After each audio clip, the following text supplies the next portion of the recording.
Fashion دیکھو، اسلام آپ کو بالوں کے فیشن کی اجازت نہیں دیتا. آج میں نے کسی آدمی کے بال دیکھے پورے عجیب عجیب جو فیشن ہوتے ہیں نا, یہاں سے کٹے ہوئے ہیں, پورا کٹورا رکھ کے جیسے کاٹے ہوئے ہو. یہ گورے پہ جچتا ہے. نبی صلی اللہ علیہ وسلم نے حکم دیا ہے تو پورے بال رکھو یا پورے کاٹو. یہ اپنی طرف سے نہیں, یہ زیبرا کراسنگ بنائی ہوئی ہے سر کے اوپر. کچھ لوگ گورا تو کر رہا ہوتا ہے. ہندوؤں کے پنڈت ڈسٹمپر کر کے بیٹھے ہوتے ہیں, آپ نے دیکھا ہوگا, نیلے پیلے. ہمارے مذہب میں اس کی اجازت, یہ تغییر خلق اللہ ہے. جیسا اللہ نے بنایا ہے ویسا ہی رہو. اس کو مزین تو کر سکتے ہو, لیکن کتنا وہ بھی بتا دیا, اپنی طرف سے نہ شروع کر دو. داڑھی بڑھاؤ, مونچھیں کم کرو, کیونکہ مونچھیں بڑھنے سے انسان کی زینت, آپ نے دیکھا ہوگا نا, پوری بال ایسے پھیلے ہوئے ہوتے ہیں اور بالٹیاں اٹھا رہے ہوتے ہیں, بعض لوگ اس سے مقابلے کر رہے ہوتے ہیں. یہ زینت کے خلاف ہے. صدل سے منع کیا, خلاف وضع کپڑا پہننے سے. صدل کہتے ہیں ایسا جو پراپر ڈریس ہے وہی پہنو, عجیب سی چیز بن کے مارکیٹ میں نہ ہو. اس کو صدل کہتے ہیں کہ وضع کے خلاف آپ نے کوئی لباس پہننا شروع کر دیا. عورت کو حکم دیا پراپر ڈریس پورا پہنے. فیشنیبل عورتوں کی طرح ادھورے کپڑے پہننے کی عورت کو اسلام میں اجازت نہیں ہے. یہ اللہ کی تعلیمات ہیں جو قرآن میں اور حدیث میں بیان کی جا رہی ہیں. تو جب یہ آپ نظریہ درست کریں تو اس کا مطلب پھر ان تعلیمات کو, اور یہ کتنی خوبصورت تعلیمات ہیں یار, اس کے اگینسٹ ہوتی کہ شراب پیو اور یہ بھی کرو اور یہ بھی کرو, ماں باپ کو گھر سے نکال دو, یہ فطرت کے خلاف ہوتی ہیں. تو قرآن کا کتنا بڑا کمال ہے اسلام کا کہ اس نے کہا میں اللہ ہو کے تمہیں آرڈر تو کر رہا ہوں, لیکن آرڈر وہی کروں گا جو تمہاری نیچر کا حصہ ہے, تمہیں نیچر پہ لانے کے لیے. تو یہ تو ہمارے فائدے کی چیز ہے.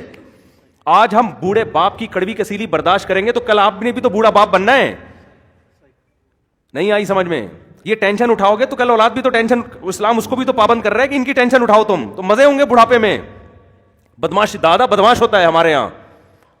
دادا ہے نا وہ محلے کا دادا, اس کے اتنے بچے, اتنے پوتے, اتنے نواسے, تو کل تم نے بھی تو یہ ہمیشہ ایسے ہی جوان رہو گے. اسلام اگر عورت کو یہ کہہ رہا ہے کہ پردے کا حکم دے رہا ہے تاکہ مرد کو عورت دیکھنے کو نہ ملے, تو اس میں عورت ہی کا فائدہ ہے کہ جب تم کسی کی بیوی بنو گی نا تو جس معاشرے میں پردہ ہوگا تو تمہارا میاں بھی تم ہی کو دیکھے گا, اس کے علاوہ کسی اور کو دیکھنے کا آپشن نہیں ہوگا.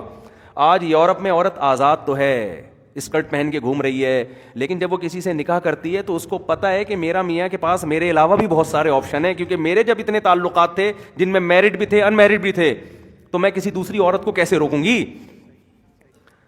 نہیں یاری بات سمجھ میں؟ تو آپ کا فائدہ اس میں, داڑھی رکھو, اس میں مرد کی وجاہت ہے. ایسا آپ کو سکون ملے گا نا داڑھی رکھنے کے بعد, آپ کہو گے یار خود آپ کو اپنے اندر مردانگی محسوس ہوگی.